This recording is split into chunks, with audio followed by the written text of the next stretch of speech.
Welcome to the 11th Commandment, brought to you by Spook Nation. I'm Brian Stevens here with Spook Span, my brother, and we have got a special guest today, my friend. And before I introduce him, want to put a disclaimer out for people that please know going into this, I cannot promise what will come out of his mouth. And, so please, children, earmuffs possibly at times. Just kidding. Well, look, Spook, Billy and I have known each other, Mr. Billy Lawson, since the fourth grade. And we can tell you stories of all the chaos we caused to our teachers. But I think where Billy and I connected was both of our love for the outdoors and hunting. And we fished early on and then got into the woods. And then from there, it was just a brotherhood of just, loving what we did. And Billy grew up on a cattle ranch in Central Florida. And Billy, I'll let you talk about it and give a little bit of history of your family and, what you guys did and then how you gravitated into the passion of deer hunting. But in my opinion, I've got two of the guys that I respect the most when it comes to deer hunting, whether it's in Florida, the Southeast, the Midwest. So, Billy, welcome to the podcast, my friend. Thanks, guys. Good to see you again, Spook. Good to see you, buddy. It's been a while. Yes, it has. So, Billy, I'm going to ask you a question and pose a scenario to you that people say you can't grow big deer in Florida. What do you think of that? They're wrong. Yeah, you can grow big deer. It's the thing is, down in Florida, we don't grow the amount of vegetables and have the actual food sources that most people out in the Midwest and everything have. We don't grow a lot of crops other than oranges and stuff around here. Not a lot of vegetables, not a lot of just high protein stuff that's going to feed these deer. And the problem is it's the food source. And and these deer need the food, they need the protein, they need all that to grow the bone on top of their heads. And luckily, I kind of learned that, like with us having our sod fields on the ranch, is like we were constantly growing millet, we were constantly growing oats, we were constantly growing, and you started to see, wow, these deer are really responding to this. And then we got them on the right feeding program. And then you're catching the deer out there eating out of our mineral boxes, going straight to the salt licks and everything, So we were doing that so early. And another thing that I was able to do, which is a little bit different in Florida, back at that time, you could shoot a buck a day. So when we were doing that, what we did to grow our deer is we said, okay, we're going to shut down shooting any shooter bucks. And we're going to concentrate on our culls and get these culls out of here so we can stop them from breeding and we can get these mature bucks that we want on the place. That's what we want breeding our does, and we want the inferior bucks gone. And in Florida, let me stop you real quick right there, Bill. Let me stop you real quick right there. Spook, right. When it comes to culling bucks, I mean, in shooting these inferior, and I know we've got examples of that when I hunted on your farm, but what is your thought on just that topic right there? Well, I think it's very important, but it's really hard to do. And most people can't pull it off because there's not enough tags available to kill them down. And what has happened over the years, you can have, I don't care whether it's in a hunt club, a private farm, whatever it is, we have shot out a lot of our good genetics. You can have, I've seen guys in camp before looking at trail camera pictures, and they'll see a 145 10 pointer or a 145 8 pointer. Oh, that's a big 10. I want that 10. Well, really, the 8 pointer is the one that needs shooting, And of course, a lot of it's got to do with age. I mean, obviously, you got to know how to look at the age of the buck and determine, what you think his future is, what you think his potential is. But we're talking about older bucks. Yeah. That we're trying to cull out. I mean, if you see a 3-year-old that's a spike, obviously he needs taken out. If it's a 1 year, if it's a year and a half old spike, we don't really know yet what his. Used to spike was a spike and you wanted him out. That's not necessarily the case. There's been a lot of documentation and research done that shows that spikes actually can grow up to be giant bucks. They maybe was just born later than the other fawns or whatever. But, getting those bully bucks out, those, 4, 5, 6-year-old deer that are 6 pointers or 7 pointers or, funky 8 pointers that are pushing your more your better genetic bucks off are a problem. And so it's very important, but yet not many people are able to do it. What I like about what Billy said is we're just going to quit shooting anything that's we consider in the trophy status, and we're totally focused on killing out the lesser genetic. And that's hard to do because not only Billy might understand that and know what to look for, but Brian might understand and I might understand, but a lot of people have a real hard time figuring that out. My dad to the day he died had the hardest time figuring out the age of a deer. He struggled with it. He beat himself up over it so bad. He just could not, he just never got it, And Yep. so, Hey, that's just, I think it's important. so that's awesome. And I think a great perspective. Billy, how long did it take for you guys to implement this strategy of not shooting anything but these cull type of bucks before you really started to see that explosion of the quality of deer? Yeah, I would say really on our place, it took about 4 years because we were able to start out with the young bucks that had the right, we were looking for specific type rack. We were looking for stuff like that. And when you're starting young, you can watch this thing grow and you can see how much they're going to grow by doing it. But we did it for 4 years without shooting any big trophy mature bucks, unless it was a buck. I mean, that was 7, 8, 9 years old that needed to be taken out of the herd. Yeah. That's an exception. And that's what we did as a family because we just had family and close friends hunting on the ranch. And that was the thing. It was like, all right, we had a small little hit list.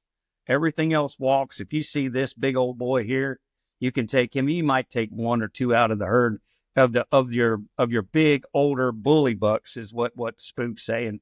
But in the 5 years, we took from an average of 115 inches, which at that time was a decent buck in Florida, to over 135 inches to 140 inches, just based off of just simple, small nutrition and managing the herd. Yep. It's amazing. What was the first buck you shot? What did he score? Yeah.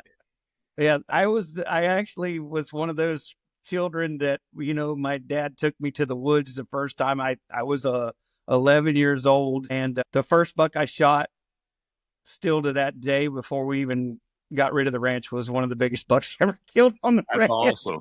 That's My crazy. dad said, well, you're ruined. It's all downhill from here, But it taught me that I wanted to shoot another buck like that. And that's why I concentrated and I was able to focus on that. Because that buck he was 132, and I mean, that's just like, in Florida that time, that's like shooting a 200-inch buck out west. Oh, for sure.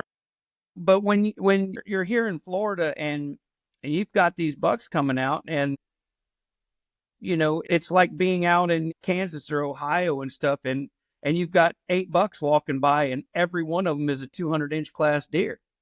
That's what we were getting on the place. And that's what we were enjoying, was seeing that we could grow that much horn on these deer by focusing on the big bucks and leaving the ones we wanted to produce, because the genetics, like you were talking about, Spook, that's your number one thing. Yeah. Yeah. I mean, that thing, I've seen that happen in a lot of places and I mean, even around here where I live, in places I've hunted in Kentucky, you get stuck with a lot of 8-pointers.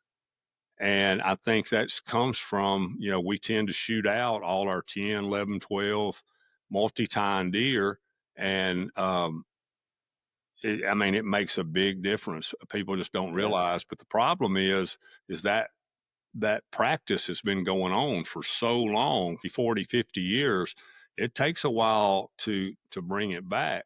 You guys did good because you went all in and you didn't shoot any mature bucks unless they were a bully buck that you knew was considered a management or cull.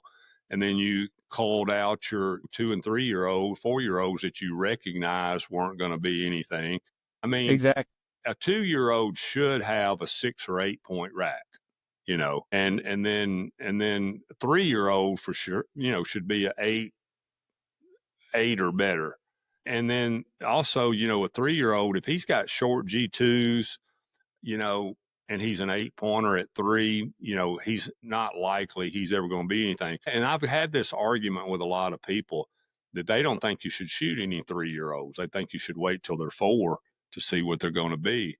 But I think at 3, I mean, because if I've got 3 or 4 or 5 10 point and better bucks, and I've got 10 8 pointers, which ones do you, and let's just say they're all in that 2 to 4-year-old range. Which ones do you want breeding your does? Now, yeah, if you've got an 8 pointer that's got 10 or 12 inch G2s and 8 inch G3s and nice brow tines, and he's got the look, yeah, I get it. But if I call them flat racks, they got, 4 and 5 inch tines, they might have some width, or, I just don't want that deer breeding my does when I've got 3 or 4, 10, 11, and 12 pointers scattered around. I don't want the competition. I don't want and people, here's what happens to people. They get attached to their deer. And I get it. Nobody gets more attached than I do. But you have to be able to learn and figure out, is there a way I can get rid of these bucks that I don't think are going to be the best for my herd? And it's hard. It's hard. That's the good thing about Florida and Billy was they had a liberal enough season they could do it. Yeah. And let me ask you both this. On that point where you might get pushback on that 3-year-old who may not have the look that you want. Now, would you say you're comfortable with that because you've had consistent nutrition and supplementation for those 3 years versus if, let's say, you had a 3-pointer that didn't have the look and maybe you weren't doing the food plots or maybe you weren't having the protein source? Is it worth giving that deer one more year if you introduce a different nutritional aspect to the herd or to that particular deer to say, give them a year? Just what if that scenario is there for people who may be faced with that? Well, I think that you have to look at your overall herd and what you've got in inventory. So assuming you're running trail cameras and you've spent a lot of time in the stand, so you kind of know what you got. There again, I go back to the point, how many of those multi-tine bucks do I have? Do I have 1? Do I have 10? And then I'm making that decision, Brian, off of that. Got it. If I've just started my program and I've just started the nutrition program, so I haven't really been able to see whether it's, whether it's going to make a difference in this specific buck or not. And I don't have, a handful of 10 point plus bucks to breed my does, then you might give him another year. I'm not saying that this is everything is conditional to your situation and where you're at in your plan. So it's, like when Billy and them first started their plan, yeah, they probably didn't shoot it. They might not have shot an 8-pointer at 3 years old, regardless of what the time length was. But 4 years into it, if he was 3 and he had that, then and they went from having 2 10-pointers to 6 10-pointers in that 4 years, or 10 10-pointers or whatever it is, then yeah, I'm gonna shoot that deer. Yeah, Billy, what did you guys see the most growth in? Was it going from an 8-point to a 10-point? Was it just bigger mass? Was it all the above? What was the biggest noticeable change? I'll tell you the craziest thing, and it's like Spook said, nutrition is a big key factor, but genetics is the major, in my opinion, just like Spook said. Because I had these deer that I wanted to shoot were already on my place without the nutrition, which told you the genetics was in that deer. And just to give you a specific, we had one specific area on the ranch that was over by where we used to hunt Brian and back on the island in the Sawdust Pile Slough. We had 2 big bucks, and you could tell they were brothers. They were genetically close. They had split brow tines, both of them. We didn't have split brow tines on anything else anywhere. And we left those 2 split brow tine bucks alone and let them breed and shot the other smaller bucks out of the thing. Next thing you know, that whole area was covered with split brow tine bucks. And that was where you're talking about the points, Spook. And I understand. I mean, I would rather shoot a 10 point than an 8 point. I would rather shoot a 12 point than a 10 point, so that was it. And another thing that I can kind of touch on, that what we would do also that can help you to keep those genetics, even for guys that are on places where they're like, I want to shoot that deer, knowing you should let him stay or whatever, but at least let him make it through rut. Let him breed a bunch of these does before they would even think about taking him out of the herd. That way that genetic can carry on also, Yeah, that's a great plan. When you've got the area and the confidence that deer can make it, and that he's a deer that's been living on you. You've got a history with him, and you feel good about him making it through the rut. That's a great plan. I had a buck. Of course, then you get in a situation. I had a buck like that here at home this year. That was my concept. I was going to let him get through the rut, and then I did. And then I decided he was 5.5, and I had a 3-year history with him, and he had split G2s, which is unusual for our area. But now all of a sudden, after letting a couple of those go for the last 3 or 4 years, I've got several of them. And so kind of goes back to your split brow tine theory. And then I decided, I was like, man, I'm going to let this deer go one more year, just hoping he'd put on some more mass and just take that next jump, and dang it, the neighbor killed him in December, right I before knew that was Christmas. coming. I had that happen to me twice. My 2 best bucks I had here at home this year both got killed by a neighbor, which was kind of crazy because I've got the best food plots and all the stuff for them, but we didn't have any acorns this year, hardly at all. And so deer just, they were just out looking and got hungry, and it just happens. But no, I mean, that it's going to pay off if you can let them breed. Yeah, for sure. Billy, from a nutrition standpoint, you've talked about that. Obviously, a working ranch is going to have things that you guys are doing for your cows, but the deer are going to benefit. So what were some of those foundational things? Obviously, ryegrass, you talked about millet, you talked about oats. What were some of the other things that you started to learn and pick up on that really were helping the deer not only have better racks, but also I go back and remember the body sizes of some of these bucks that we were shooting years ago were big body deer too. Yeah, these deer were getting to be 200 pounds down here, where normally you're going to shoot a 130-pound deer here in Florida, and it's all about and I say it's just as much of a natural feeding as what we had with a supplemental feeding, because, growing the millet, growing the rye, and growing the oats and stuff when we were planting our fields back and everything is cover crops. I mean, that food source was just detrimental to them. But what I learned was, when you're on your ranch all day, every day, you see everything that goes on. You see anything that comes across the field. But when you start seeing your deer going to your mineral boxes, where you've got a complete, like, own a mineral that's a complete mineral, and on half of it and the other half is just straight white salt, and you see deer going out there, and I've literally seen bucks hook at calves so they could get to the minerals. So that's telling you right there, he wants it and he's liking it.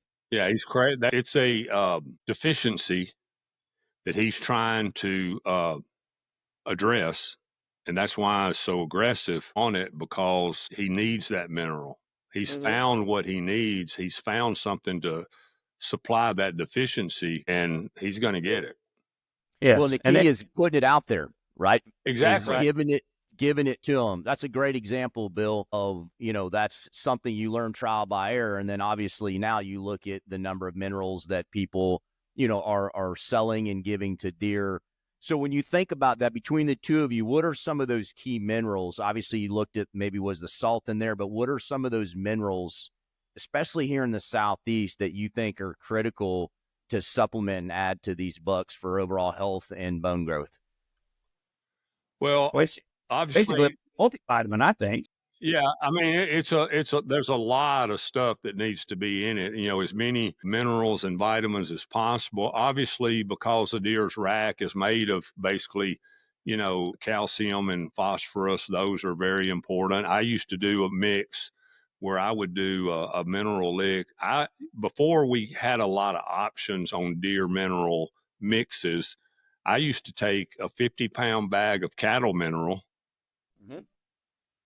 50-pound bag of dical phosphorus, which is basically phosphorus and calcium, and then probably 50 pounds of salt, and put it all in the ground, and take the shovel and mix it with the dirt. And then I'd even go to another level. I would take bicarbonate sodium, which some people call soda ash, which is actually what deer cocaine is. So they figured out how to take bicarbonate sodium and buy a bag for $10 or $15, 50-pound bag, and put it in a little bag with a big buck on the front of it, and call it deer cocaine, and triple the price and make money off of it. But what you do is you mix it with water, preferably hot or warm water, and it'll actually bubble up, and you pour it on top. So that's something that they like, not necessarily as much of a. So A need. you're creating an attractant along with Right. the supplement. But like I like to use antler grow on my plants, that, like, whether it's rye or millet, or especially clover, alfalfa, soybeans. But even if it's on natural browse like honeysuckles and briars, that product, Antler Grow, was developed by a guy named Jeff Beeler, who actually, believe it or not, lives in the Keys in Florida. But Really? Okay. he I like them leases. already. Yeah, he grew up at Alamorada. He is a professional fisherman. He's been guiding fishermen for 40 years. I went tarpon fishing with him. Was one of the best experiences of my life. So I took Marty tarpon fishing for our 25th wedding anniversary. Yeah, yeah. We were out there on our anniversaries, like, not hardly what I had in mind for my anniversary, but we had a good time. There's nothing that says love like tarpon That's fishing, right. Spook. Come on now. Jeff has a place leased in northern Florida, and he has been spraying the antler grow on there for years, and they've actually taken their genetics from those 115 to up to Yes. 130 to now they're growing some 150 to 170-inch deer in Wow. northern Florida. Now, obviously, it's quite a bit further north than where Billy and you are at. I Well, in mean, that Panhandle North, they are not known for big bucks. exactly. They're not, and as we all know. So, I mean, no, I don't know anybody going on hunts to Florida. Period. So it's to be able to do what Billy's done and what Jeff's done is very impressive. But it's just an example. And so I do that also. So I met Jeff, and I started using Antler Grow on my plots, and it's made a big difference. Plus, it has copper in it, which is also an attractant to a deer. But it serves as a fertilizer. It's actually in the fertilizer category, but it also enhances antler growth, enhances weight gain, enhances milk production by the does. So it's just an overall healthy, because it's got, like, I don't know the exact number, so nobody get mad at me if I don't get it exactly right, but I want to say it's like 98 or 99 of the 100 and minerals or whatever that's available. He can address the scientific side of it better than I can, but I just know that it works. And so, Okay. I No, love I it. love that. So I'm going to shift gears a little bit on the other side of management, and that's doe management. And so, Billy, I need you to tell the story of bringing the biologist to the ranch and starting at the power line with the clicker, because you were so Billy was trying to get more tags. So we get allotted a certain number of tags, but as Yeah. a ranch owner, they had such an explosion of deer that he needed to get a better handle on that. So walk us through that whole experience and that story, and it'll blow your mind. Yeah, that was the whole thing. It was funny because here in Florida at that time we were allowed to shoot a buck a day, but you only had a doe week. You only had 7 days you could shoot does during the season at that time, and that was bizarre. But The problem was we were getting kind of landlocked, and everybody was kind of building around us. And so I had all these deer coming from everywhere else. And I'm just getting overpopulated with deer. So now my buck to doe ratio was off, and I had way too many does. When I say I had way too many does, it's like I said, I called the state because I was like, I need to get some doe tags somehow. How can I do this on my management? And I told him about it. He said, we'll send a biologist down there to you. He'll meet you at the gate, and we'll do like a deer count, and we'll go from there. And so this old boy comes up to my place from Tallahassee, and he pulls up to the gate, and I said, okay. I said, how does this work? And he said, well, he goes, I just got a clicker. He goes, we're going to go out here late in the afternoon, and we'll just click these deer when we ride through your sod fields. And I said, okay. I said, do you have 2 of those clickers?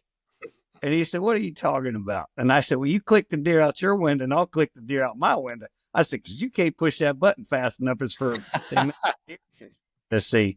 And he thought it was kind of funny and everything. So he says, I got one. And I said, all right. And at that time, it was the perfect time, because at that time, I probably had 6,000 acres of ryegrass out there. Wow. And when we drove through the power lines from one end of the ranch to the other, just through some of those sod fields, was about 3 miles. And so we're just driving along there, and this old boy is just, he's doing this as fast. I'm clicking out my window, and this old boy's just saying it out loud. He goes, oh my God, you need to kill some deer. Oh my God, you need to kill some deer. Well, we drove just through the power lines, and we clicked 363 does. Wow. That's how overpopulated I was. Now, granted, I had the nutrition. And you know how it is when you got the does and you've got the nutrition. Our does were having just as many twins as they were having singles.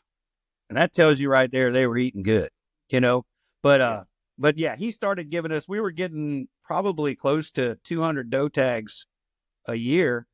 And we would get all the guys out there. We played doe poker is what we played. We were shooting does as we would go. We were donating the meat to the children's homes and the boys ranch down here. Awesome. And it allowed me to get back control of my deer. Because you were having trouble, because here I am trying to get the genetics of these bucks on my place to grow them. But the problem was I had so many does that he had to service.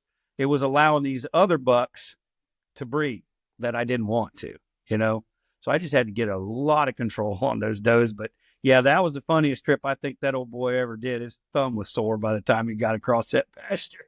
That's hilarious. Yeah, getting the does under control is gigantic for the exact reason you said, because mature bucks can't get to them all.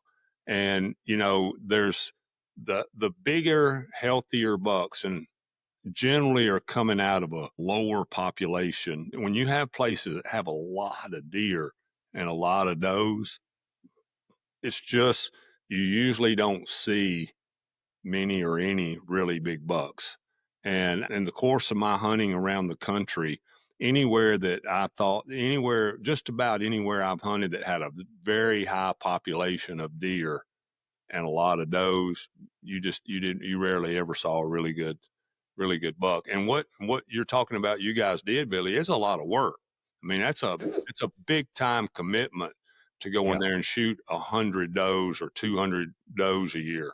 And not many people can pull it off. So, that's awesome that you guys were able to do that. And, you had enough feed there to feed them. You weren't over your carrying capacity, but your buck doe ratio was so far out of whack. And what happens is when you get that buck to doe ratio down to a better number, it also makes the rut more active and the buck movement more active, and your hunting becomes more fun and you get bigger bucks. So now that's awesome. One of the other things I noticed, Billy, is hunting your ranch years ago, was you didn't have a lot of hogs. And we're dealing with the hog situation in our other place here in Florida. Mm-hmm. You and I have talked a lot about this, and Spook, you and I talked about this with Grant. But the idea that a lot of hogs are going to interfere with your big bucks, especially coming to a food source to eat, that they'll push them off. And I think that was one of your keys to success too, the aggressive kind of focus on getting those hogs as much as you could off of the property. And that's the stuff we're working on here with this next piece. Yeah, the hog situation with us, especially being the sod farms, that's why we really didn't want them on top of that. But it's kind of weird to me, because what I've noticed in my lifetime of hunting and everything like that, it's the big bucks don't like the hogs. And it's crazy. You'll see a doe come into a food plot or a food source, and she'll feed around a hog, but a big buck, they do not like them, and they run from them. And the more you can keep those under control, or like what we're trying to do, Brian, is separate them. Have areas where only deer can come to this food plot and this food source. Have another area on the other side. If you want to hunt hogs, I love to hunt hogs. Everybody loves to hunt hogs, but you got to get them away from the deer. You got to cause some separation. Yeah. And we're doing that by hog wire. So when people think of how do you do that, we're building fence. So we have certain barbed wire fence to keep the cows out. So that's one strategy. Then there's the other of, keeping the hogs out, and you've got to use hog wire, and you can do that around a particular feeder, like they do a lot in Texas where the bucks can jump in. But we've got big areas where we've planted food plots, and we're going to be hog wiring huge food plots. So it's a lot of work and expense, but that's really the only way to keep those hogs out of there and let those bucks come in there and have a sanctuary of feeding, if you will.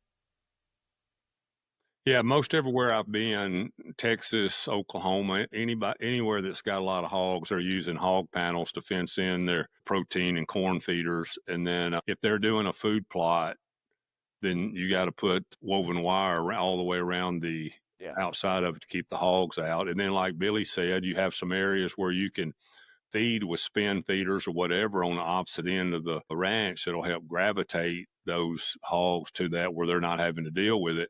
And of course, Slim, he's part owner of a big pig trap company, and a lot of the people that they sell traps to, they're trying to get their numbers down so that doesn't affect their deer herd and their food plots and stuff as much. And those hog traps are amazing. I mean, you can watch them on your phone and get 20, 30, 40 hogs inside the trap area and drop that trap on top of them, and you just got rid of a lot of hogs. But there again, it's another thing. It's an investment. It's a lot of work, and you got to be totally committed to, to that project if you're trying to eradicate them. Yeah, no, for sure. I mean, we've even seen, Junior, Billy, I mean, just 5 to 8 miles up the road from us that, they have a very aggressive program. Same kind of country, same palmetto, same swamps, everything. But he shot 170-inch Florida buck, free range deer. Now, again, he's very aggressive on his nutrition. He can invest in it, but they put a significant amount of effort into controlling their hogs, and they have seen a huge difference, right, Bill, in the quality in deer. And again, shooting 170-inch deer last year. Yeah, they killed close to, there was over 400 hogs they killed over a couple years right there on that place. And there again, it's like you say, Spook, something that's really cool about my friend Junior that shot that deer. So, I mean, where we're at with the lease that we're on out there, I mean, they want us to shoot 5.5-year-old deer or older. Okay. And he had this buck that literally came into, he scored, he was right at 170. I mean, he was a monster buck for Florida. Yeah. And the whole thing was, so they wanted the ranch. They wanted him. Like, you need to shoot this deer at 5.5. And he's like, well, look, he said, I've watched this deer grow, and from 4 to 5, he grew like 18 inches of bone. And he goes, if he grows from 5 to 6 and I shoot him as a 6.5-year-old, he says, whatever he still grows is still way more, than what he was. And sure enough, he grew. I think he said they shot him at 6.5 years old, because he actually got bit by a snake, and he was about to perish, but it grew another 12 inches. Yeah. And when you sit there and you look at it and you go, wow, I just went from a 160 to a 170. Yeah. and that's where that age can do it, because every year that bone's going to grow more if you're feeding. So Billy, have you noticed, like in Texas, they like to try to get their deer to 7.5 because deer in Texas don't experience the same kind of weather challenges. Let's assume they're feeding some good nutrition, and Texas deer do. I mean, they beat each other up really bad. Those deer down there like to fight. They break each other up. But I know, like Ryan Siders from Yeti, Ryan's got a big ranch in South Texas, and they're trying to get their deer to 7.5. Yeah. I wonder if that same mindset or concept in Florida would work, because you're in the South, and I wonder if you can get that extra 10 or 15 inches even above that 170 that you're talking about if you let them go You another year. can, I think, but the problem in Florida that we have anymore compared to Texas and everything is just the land. Yeah. The problem is, like when I was growing up as a kid down here, I mean, this was just a small little old cow town. Yeah.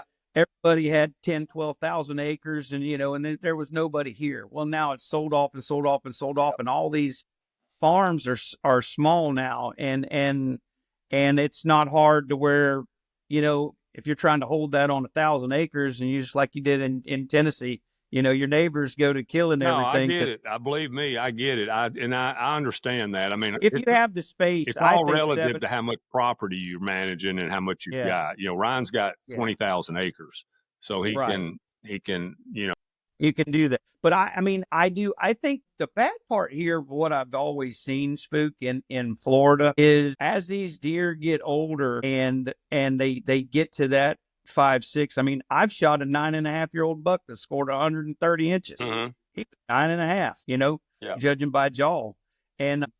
But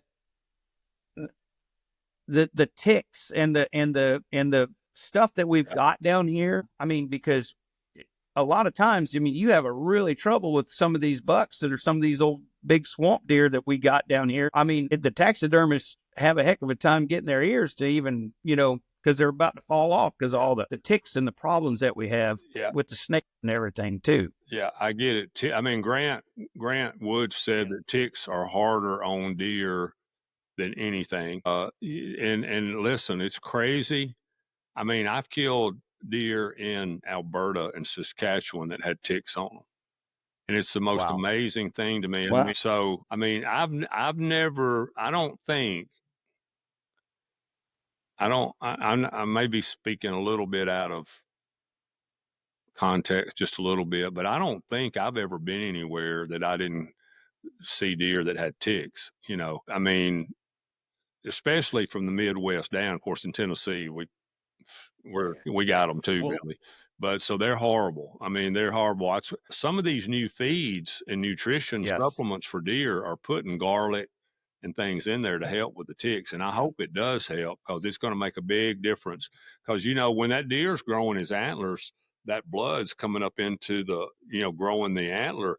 Ticks love to get around those bases right there. And they're hard on antler growth.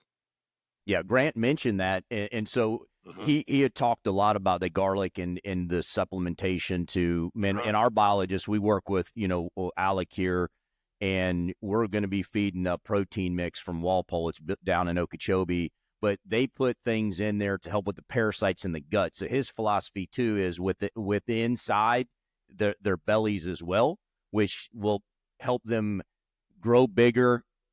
Obviously, it's going to help the antler growth, but it's a combination of those two things. That look, if you can grow a bigger body deer and bigger antlers, then obviously, that's the best of both worlds.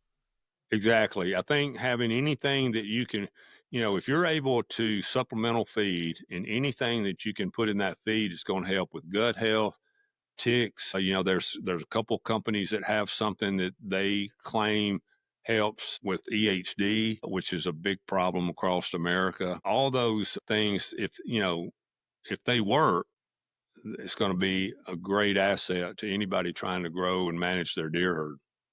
Yeah, the health of that deer means everything. Yeah. Oh, for sure. Yep. For sure. Well, I got to go ahead. Go ahead, Spook. I was going to say, I got to tell a story. So I'm going to tell my first buck that I ever killed. was on Billy's place. And so, like I said, we grew up together, and we hunted, and I wasn't as fortunate enough to kill a big deer until a little bit later in life. And so it's December, and it is one of those cold December mornings, and Billy puts me on a spot. He's about 100 yards down, and we had those old climbers that had just built out of just barely hanging on the tree. And we got up there, and I can tell you that it was like I was swaying like this. The wind was so bad because it was just that windy, cold December. Billy, I guarantee you, was asleep and his bundled up. He wasn't even cared about hunting. He was just there to help me.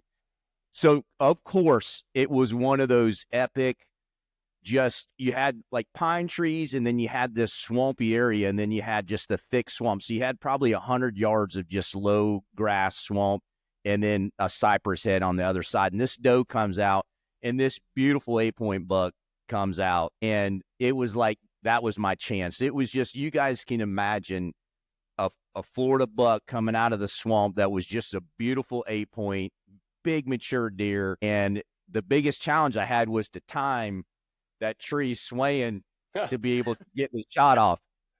Yeah. And I did it. And Billy, I mean, you can tell I was like on cloud 9. We had to walk back because it was so thick to get the Samurai, the swamp buggy. And I was ready to just jog there and run to go back to get that deer. I was so excited. I was just like, calm down, buddy. We're going to drive to him. We're not going to go and drag him out. But yeah, he was just like a kid in a candy store. He shot that buck. He was pumped up. Well, I had a couple of firsts with you guys that not anything to do with deer, but I killed my first hog hunting with you guys, and I killed my first gator hunting with you guys. Well, hold on, Spook. I also, if you remember, I filmed your first Osceola with a bow. Do you remember that hunt? Yeah. That's another first. I forgot. Yeah, that first Osceola with the bow when you came down with Billy and I. Yeah. So yeah, we've got some firsts. Yeah. I got to tell you another story so we used to, our other buddy, Billy Carpenter, we call Buck. The three of us, we hunted together, years ago all the time before we got into the business and all that. And it's just so, we would get so pissed at Billy because no matter where we sat, he was always going to shoot the bigger deer. And we would just give him a hard time. And yes, he had home field advantage and all of that. So we said, all right, we're going to put you in the most random place. And he said, I don't care. I'll kill the biggest deer and put me wherever you guys want. That mental telepathy, baby. Dude, he's got that just like you, man. So we picked, I'm not joking, in the middle of they had burned this huge pasture. You have swamp around you. And we picked a lone pine tree and palmettos that were probably a foot high, and you could see 300 to 400 yards in any direction. And you're like, there's no big buck that's going to be in the middle of this pasture by daylight or shooting hours. So we put him in the middle of the street. He goes, I'll kill a buck tonight. So we get in the swamp, and sure enough, Spook, 40 minutes sitting in the stand, we hear, pow. And I'm going, there in no way. He shot in the air just to mess with us. There is no way. That joker shot at had an hour left before dark. Yeah. Shows up and he's got one of the most beautiful 8-points, 6-year-old buck. Bill, you want to tell that 300 yards straight to me. There was one little sapling pine that was about 20 yards in front of my tree. That was the only sapling that hadn't burnt to the ground. And he grunted all the way across that pasture. And I let him rub. I was like, I almost didn't shoot him, but I was like, I have to because I've just got to prove a point to the other boys. Yeah, they thought they was putting you in the gar hole and you killed a big one. Well, it started earlier that morning because what happened was it was opening day of rifle season down here, and we met up at what we called the waterfall. We met up there, and I said, all right, where do you boys want to go? And they were like, well, we want to go all the way to the Steel Bridge pasture and to the bee stand, the bee tree, and all this. And I'm like, you sorry rascals. I'm like, that's all the way on the other side of the ranch. And then I got to drive all the way back to my spot that I wanted to hunt. Yeah. That's right. So I did. I dropped them off and I drove all the way back, Spook. And I swear on this, I mean, it was beyond daylight when I got to my stand. And I climbed my climber. I got up in the stand and I literally just lifted my rifle up and I had it sitting there with me in my lap. And I'm sitting there and I just started looking around. I went, whoa, there's some does. That's what shoot. There's a buck. I wasn't in that stand 2 minutes. I shot that buck. Big 10-point. Not just a buck, Spook, a giant 10-pointer. That's hilarious. That morning. And then that afternoon, or no, it was the next day, that Sunday afternoon, he shoots one of the biggest 8-points I've ever seen on the ranch. And I was like, God, man. That's awesome.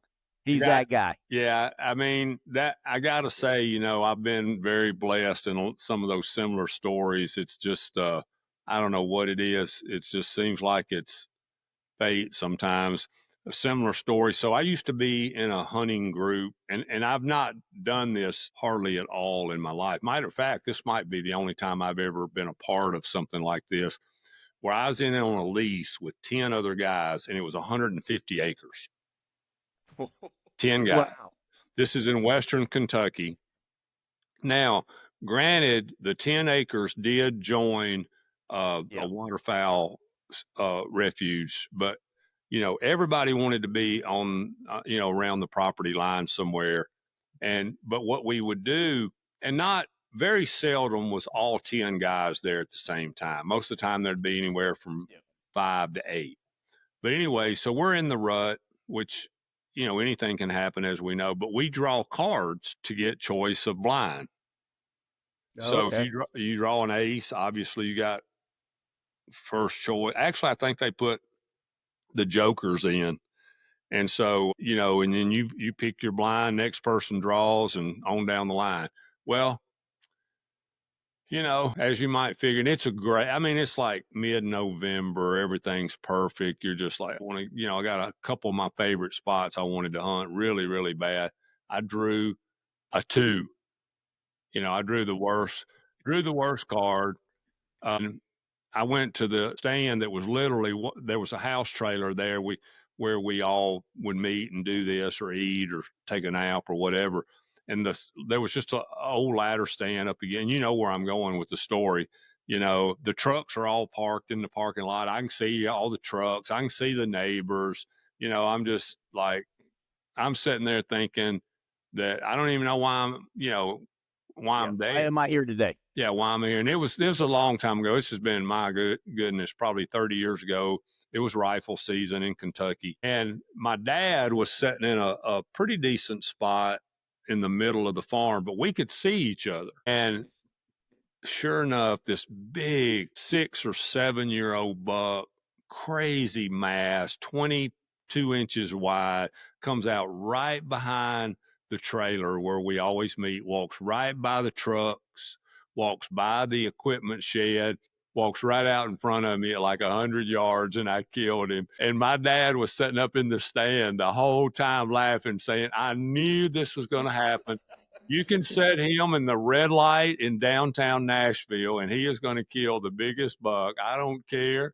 He said, he got back up there. He said, I knew you was going to do it. I knew this was going to happen. And so, yeah, I've had a few. So you're you're that other guy. And, you know, I think I may have told you that story, Brian, about the time we went to Saskatchewan.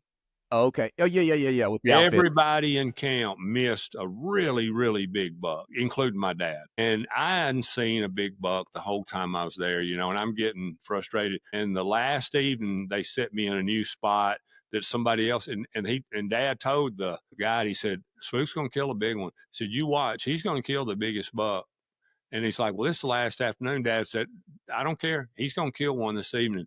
And it's funny, I had looked down, and I felt like Billy. The wind was blowing. I was in a little birch tree in a loggy bayou. It's a wonder I survived.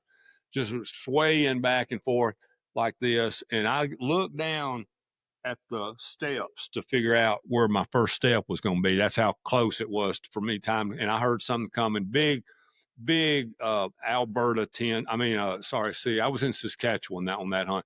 Big Canadian 10-pointer walks up, huge body, neck swelled up, walks right up. And it's muzzleloader season. I shot it with a muzzleloader at like 20 yards. And so it was, and that's what dad told him. He said, I told you I told you, there's so He's gonna many kill him. times. Yeah. So, No, yeah. that's a great story. Bill, I want you to tell the other story, and this goes way back. These are some way back stories, to Spook for us. But Mhm. Bill and I had met. We were at the Bass Pro. This was the old Bass Pro in Atlanta, and Bill Yeah. Jordan was there. They had the Honey Expo, and I said, Bill, let's go introduce ourselves and let's go invite him to go turkey hunting on a ranch. And we knew how much he loved the turkey hunt. Yeah. So we got to talking with him and everything, and he's like, yeah, I'll come down and hunt. You never think anything of it. Yeah. I mean, this is way back, and out of the blue, I get a call from David Bland. Hey, Brian, this is David Bland from Real Tree. I want to talk to you about Bill coming down there. I was like, okay. He goes, let's go have lunch. And this is when I was living in Atlanta. And so we went and had lunch and coordinated everything. And I was so excited, but it was the weekend my daughter was born. So I could not go. And Billy is down there. And at that time, Bill had invited Dale Earnhardt. This is before he died. Right. And Chipper Jones and Brad Harris. Mm-hmm. So there was going to be a power pack of people coming to turkey hunt on Billy's place. So Yeah. the Brad came, right? But Yeah. Dale and Chipper couldn't make it at the last minute. But tell the story of Bill coming. And let me just say, the amount of turkeys on Billy's place, because back then we never really turkey hunted. We didn't start turkey hunting until later in life. Yeah. You'd see 75 to 100 Osceolas in a pack. You'd see 40 gobblers in every pasture. So Bill, Wow. take it from there, brother. Yeah, when Bill showed up, because where our ranch was located, I mean the ranch butted up to the airport in Orlando International Airport. Oh, wow. And so when he landed, and he came out there when we started, to go hunting. Number one, we're riding around with Bill and everything, and we're just calling some birds. He's like, well, we'll roost a couple birds. I'm like, well, it'll be real easy. I said, we'll just go over here or here, and, he couldn't believe the amount of birds. Number one, he couldn't believe how many birds. And number two, he couldn't believe I hadn't shot one. And I said, no, I never really shot the birds down here. I said, my grandfather would always have me take, at that time, the Houston Astros, they did their spring training down here. Right. So my grandfather would call me all the time and say, hey, I need you to take somebody turkey hunting. I was always a guide. I was never the one pulling the trigger. Yeah. And Bill came out and he shot 2 birds. The second bird, I had to yell at him, because the first bird he did well, he shot. But the second bird, when we were out there, I had a group of cows come walking into our set. and it's on the videos of the All-Stars videos that he used to do back in VCR. Right. Tape, these turkeys were strutting under the legs of the cows. Just, they were walking under the bellies of the cows. Yeah. They were all just feeding around and everything. And I'm sitting right there, and you hear me on mic, and I don't know I'm sure Phil was able to edit out. I was like, don't shoot my cow. That's what I kept telling my cow, Bill. Yeah. And he did that, and he shot 2 birds, and he told me, he said, Bill, I want you to do something for me. And I was like, oh, okay, what's that? And he said, I want to film you shooting your first bird. And I was like, okay. And lo and behold, I mean, it was just one of those. We roosted a bird that night, and it was, I honestly think it was like the All-Stars of 2000 or something like that. That's how long ago it was. And it was 2000. And he called it the fog gobbler. And I mean, this thing was just gobbling its head off. We were set up perfect, and we had a real heavy fog that morning. And this gobbler, you could tell he was on the ground, and it was just like something out of a movie script. It just like appeared out of this fog right in front of us in full strut. That's awesome. Shot. So it was a great experience to me to do that with Bill. I was laughing at Bill because I've never seen a human, you know how you're spoiled when you live at your place, but he had an orange tree that was at the camp. And I have pictures of Bill Jordan climbing a dang orange tree, picking oranges. I mean, I was like, look, Bill, you're going to get sick if you keep eating all these oranges. You like them fresh oranges. Yeah. Well, they weren't the oranges, Bill. They were the little tangerines, weren't they? Yeah, tangerine trees, and we had wild tangerines that grew back there, and I they're addicted awesome. to. I That was kept so telling good. you need to slow down eating these oranges. It's going to ruin your guts. Well, one thing that's always been near and dear to my heart, which happened before I knew you guys, but actually connected us later in life, Great story. is I started turkey hunting. When I started turkey hunting in Florida, in that Kissimmee St. Cloud area, I got hooked up with a guy named Trip Pardon. And Trip his family had about a 4,000 acre ranch, and they were letting me hunt. And my goodness, there was just gobblers everywhere. And I actually learned really fast. I was like, well, I can only kill 2 birds. I'm just going to spur hunt.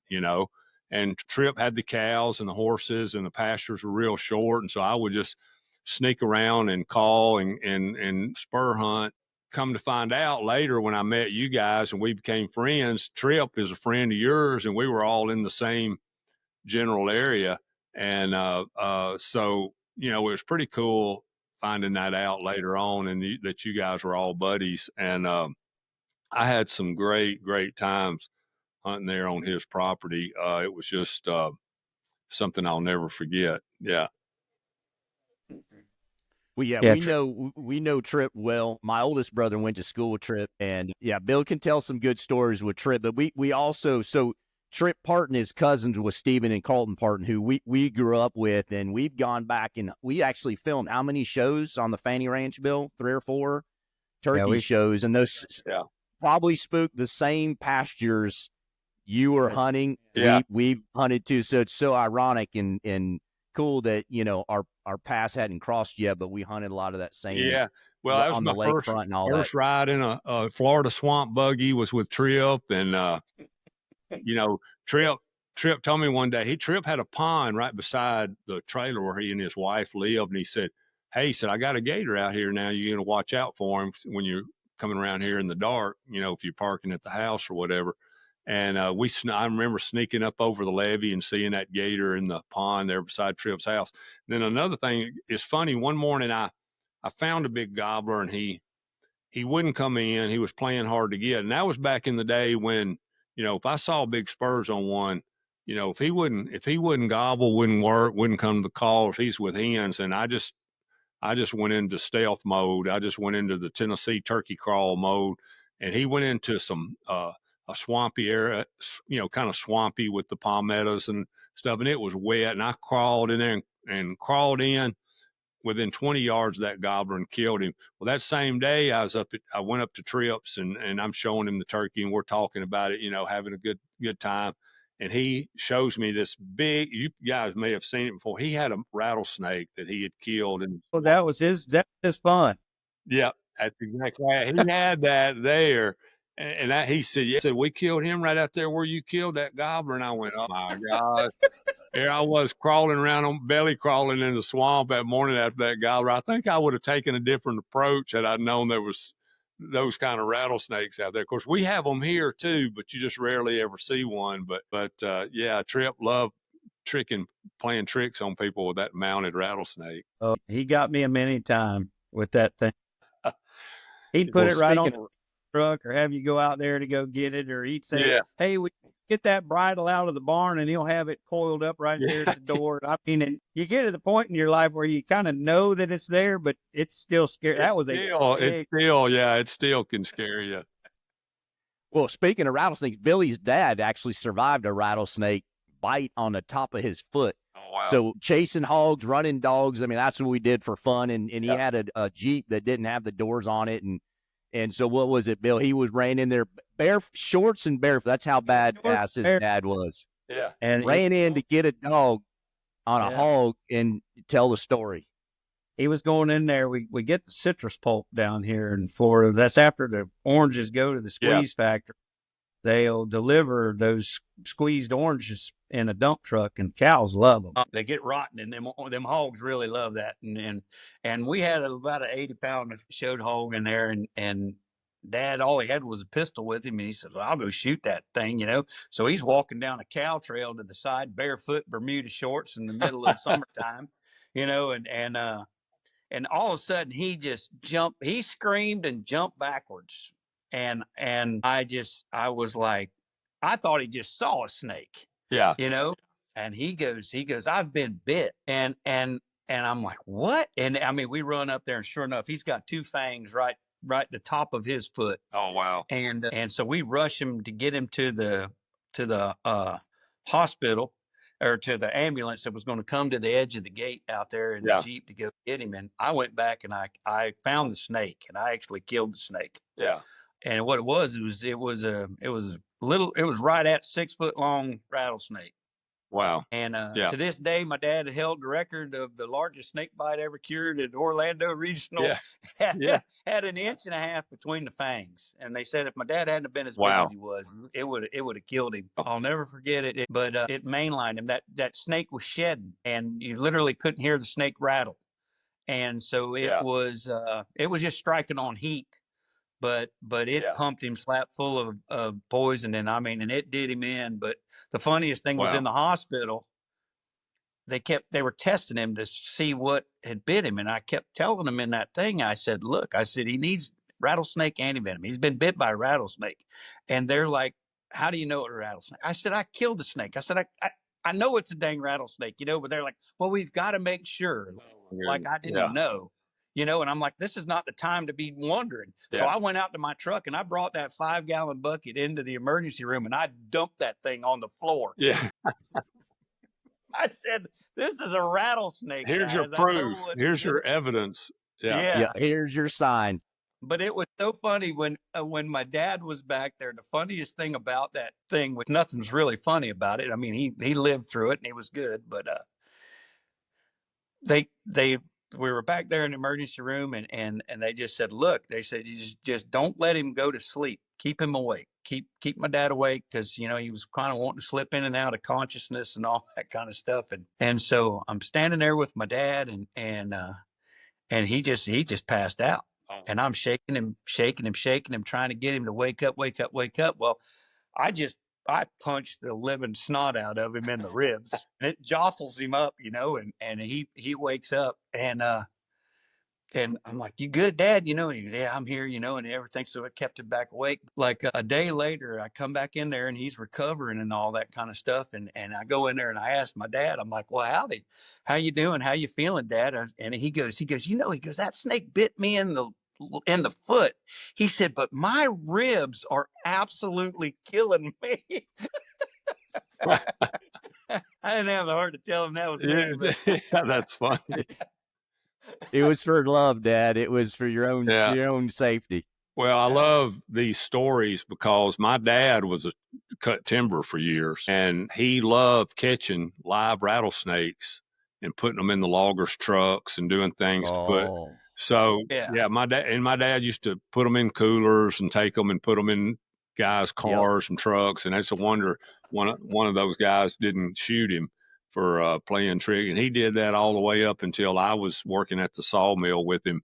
He loved catching snakes and messing with the guys, So yeah. Good. That's awesome. Good stuff.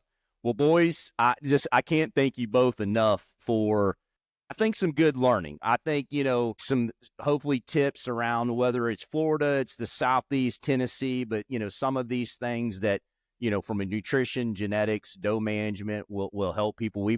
I've learned a ton from both of you, and we're still implementing some of these things on our news piece, and then obviously the stories and more to come. But Spook, thank you. Billy, thank you so much for the stories and a lot more to come. But again, great appreciation and respect for both you guys. Good to see you again, Billy.